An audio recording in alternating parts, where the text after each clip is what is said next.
Hi everyone! So I hope you're okay during lockdown. Well, I'm so buzzing to try this product that I'm about to show you because I've seen it all over and I think I've been dying to try it and I finally got my hands on it. It's the Hollywood Browzer. I'm sure that you will have heard of it and I've seen such good results. I want to show you mine. So I'm just going to show you how you use it. So what I've done is I've just washed my face. I've got nothing on at all. That's the best way that you'll get the best results. And as you can see, you just pop that open like that.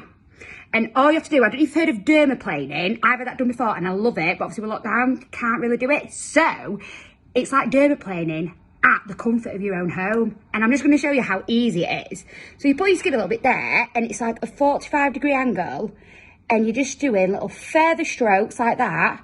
And what this does is it gets rid of, you know, like dry dead cells, it's like an exfoliator really.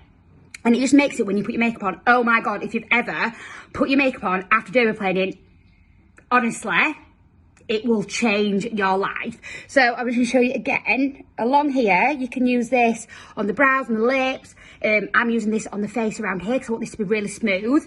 But a lot of people think, oh yeah, but if I use it, will it grow back thicker? No. So I'm just showing you here, 45-degree angle. And I'm just gonna show you what comes off. It's like peach fuzz, and I'm just going to show you on the pad. That's what's come off, and you can do that all over your face, brows, lip. So just think how flawless the finish will be. This, look how little it is. Pop it in your bag. You go to the shop and you think, oh, I've got a little bit of fuzz here. No worries. Get your Hollywood Browzer on it. You're good to go. Love it.